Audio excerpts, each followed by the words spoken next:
Olá! Eu sou a Gabriela. Sou a sua tutora de Química.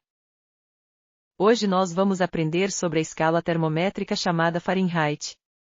Em 1708 Daniel Gabriel Fahrenheit visitou Ole Remer em Copenhaga. Com ele, aprendeu muito sobre a construção de termômetros de mercúrio, aperfeiçoando o processo de purificação do elemento posteriormente. Remer era astrônomo e, portanto, estava habituado a utilizar o sistema de numeração sexagesimal. Esta provavelmente é a razão de ter atribuído nas suas pesquisas o valor 0 grau ao ponto de fusão da água e o valor 60 graus ao ponto de ebulição desta. Percebera, entretanto, que a temperatura mais baixa medida com seu termômetro em Copenhague era inferior ao valor considerado 0 grau, ponto de fusão da água. Ao comparar a diferença entre o ponto de fusão da água e este novo valor encontrado, com o ponto de fusão da água e o de ebulição da mesma, constatou que a primeira diferença correspondia a 1/8 do tamanho da distância entre a fusão e a ebulição da água. Como a escala era dividida em 60 unidades, este 1/8 correspondia a 7,5, ou seja, a menor temperatura encontrada em Copenhague era menos 7,5 graus numa escala que o ponto de fusão da água era 0 grau e o ponto de ebulição era 60 graus.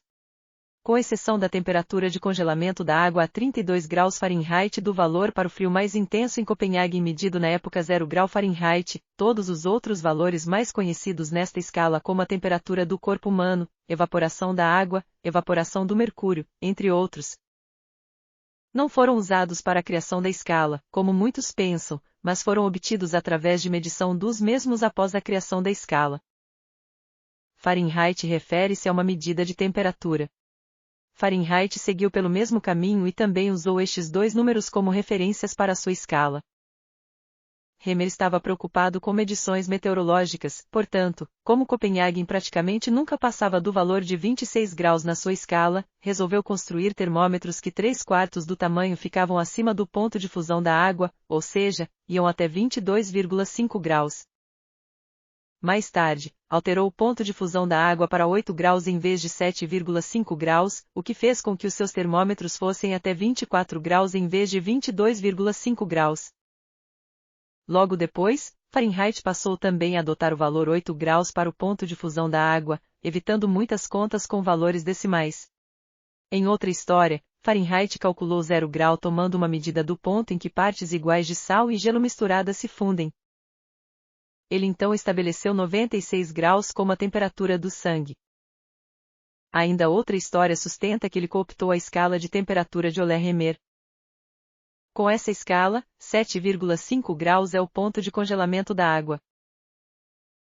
Em 1724, época em que muitos cientistas criavam seus próprios termômetros e seus valores, as vantagens da utilização do grau Fahrenheit eram muito mais perceptíveis tanto para o uso da ciência local quanto para o uso no dia a dia. Atualmente, as vantagens desta medição tanto para a ciência quanto para o dia a dia parecem pouco úteis devido ao avanço da ciência. Muito bem. Agora que conhecemos um pouco da história deste ilustre homem, e do como ele construiu esta escala, vamos conhecer o seu termômetro com a sua graduação. Vamos através deste gráfico compreender que Fahrenheit estabeleceu como ponto de fusão, o PF no gráfico, a temperatura de 32 graus Fahrenheit. Isto quer dizer que a água começa a se solidificar nesta temperatura.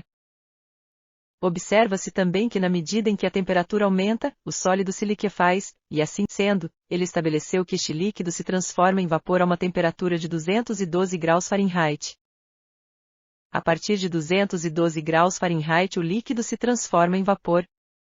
Agora vamos comparar os valores dos pontos de fusão e de vaporização da escala Fahrenheit com da escala Celsius. O que se constata é que o ponto de fusão PF da escala Celsius corresponde com 32 graus da escala Fahrenheit, e que o ponto de vaporização PV da escala Celsius corresponde com 212 graus da escala Fahrenheit. Como podemos em uma medição transformar uma medida de temperatura Celsius em Fahrenheit, e vice-versa? Primeiro, vamos estabelecer que Tc quer dizer temperatura na escala Celsius, e que Tf quer dizer temperatura na escala Fahrenheit.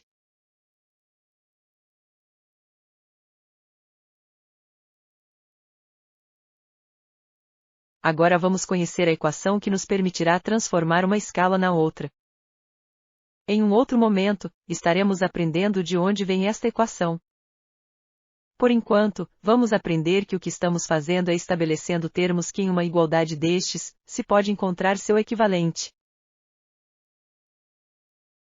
Digamos que nós fizemos a leitura de uma temperatura em um corpo com um instrumento que mede na escala Fahrenheit.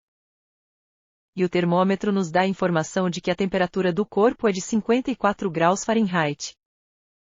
Mas, queremos saber quanto isto vale em graus Celsius.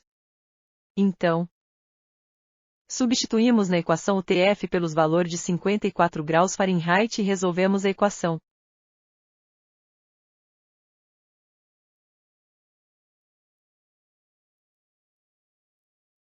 De outra maneira, podemos ter realizado a medição de uma temperatura com um termômetro graduado na escala Celsius. Este termômetro marcou 20 graus Celsius. E queremos saber quanto equivale em graus Fahrenheit. Então, substituímos os 20 graus Celsius na equação e resolvemos a mesma.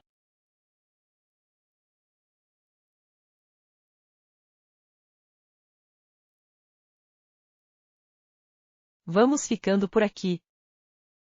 Na próxima aula vamos conhecer a escala termométrica Kelvin. Não se esqueça de assinar o nosso canal, e de dar aquele gostei, isto nos ajudará a manter o nosso trabalho. Querendo participar deste projeto como aluno, deixe sua mensagem abaixo que entraremos em contato. Nunca se esqueça que o conhecimento não ocupa espaço e que somente este é capaz de nos libertar de todos os preconceitos. Espero vocês na próxima aula.